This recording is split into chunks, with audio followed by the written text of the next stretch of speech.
Within the financial sphere, the terms investing and trading are often misguidedly used as substitutes, though they hold distinct connotations. This is akin to equating a marathon with a sprint. Both are competitive races, yet the strategies, skills, and outcomes are markedly different. Investing is symbolic of the marathon, exemplifying a sustained commitment to incrementally build wealth. It is centered around the purchase and retention of assets, with a focus on steady growth and capital appreciation. Imagine yourself as a gardener, nurturing a tree and waiting patiently for it to yield fruits. This metaphor aptly describes investing. It fundamentally revolves around a long-term strategy and patience.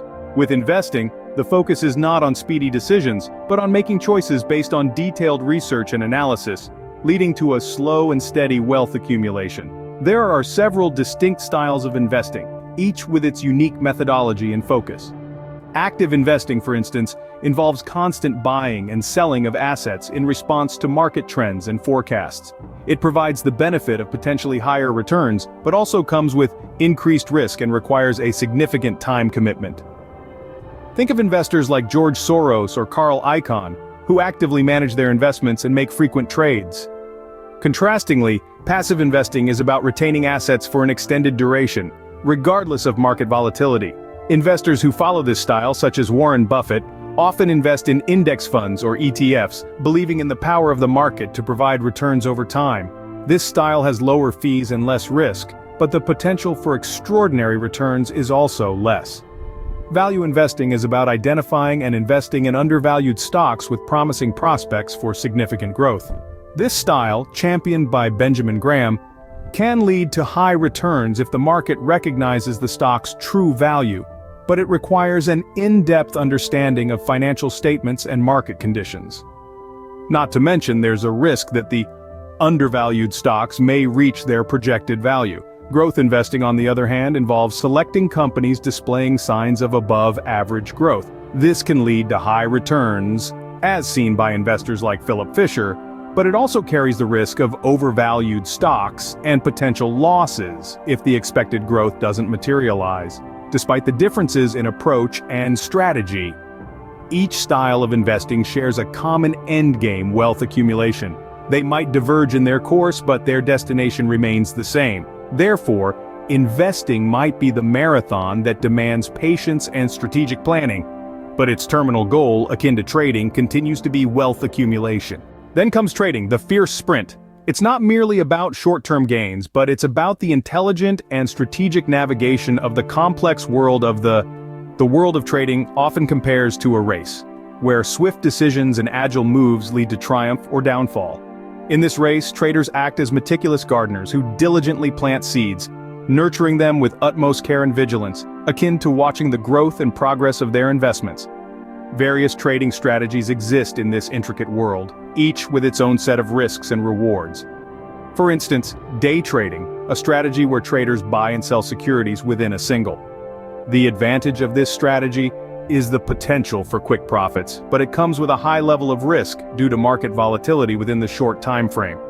Swing trading is another strategy where traders hold on to their securities for days or weeks, seeking to capture short-term market gains. The risk in this strategy lies in market unpredictability over the holding period, but the potential rewards can be significant if market swings are correctly predicted. Scalping involves making hundreds or even thousands of trades a day, aiming to seize small price gaps created by bid-ask spreads. The risks are high due to the frequency of trades, but the aggregated profits of successful trades can be noteworthy. Position trading, on the other hand, involves holding on to securities for months or even years based on long-term trends. This strategy is less risky due to the longer time frame, but the returns also require a more extended waiting period.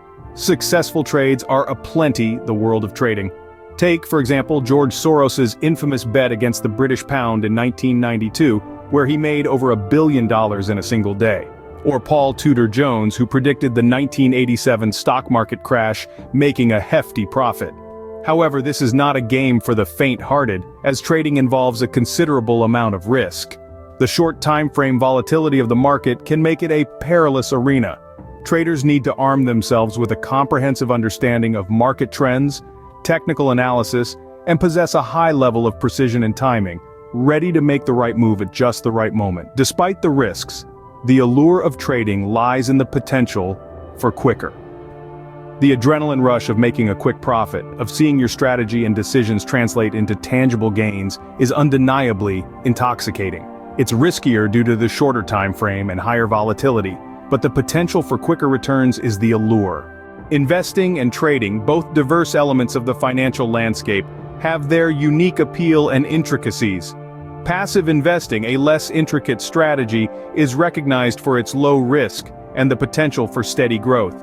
It may seem to proceed at a leisurely pace, but its essence can be compared to running a marathon or planting a tree.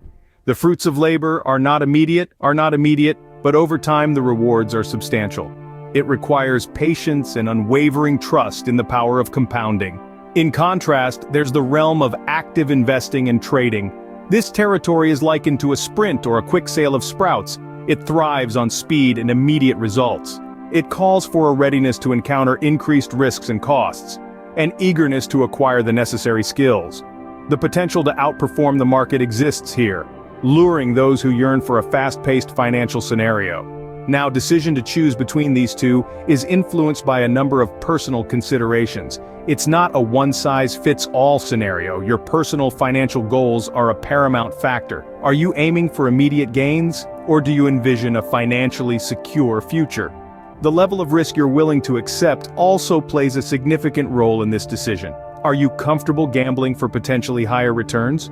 Or would you rather walk a safer path?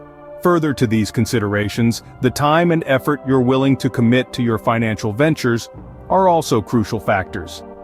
Are you ready to consistently monitor the market trends and make rapid decisions? Or do you prefer a more passive approach that doesn't require constant attention? In conclusion, the choice to invest, or trade isn't solely about the race. It's about reaching your financial finish line. The aforementioned factors are in shaping this journey. If you found these insights useful, like this video. To expand your financial knowledge further, subscribe to our channel. Explore our various other videos for more comprehensive insights. Remember, knowledge is the first step towards financial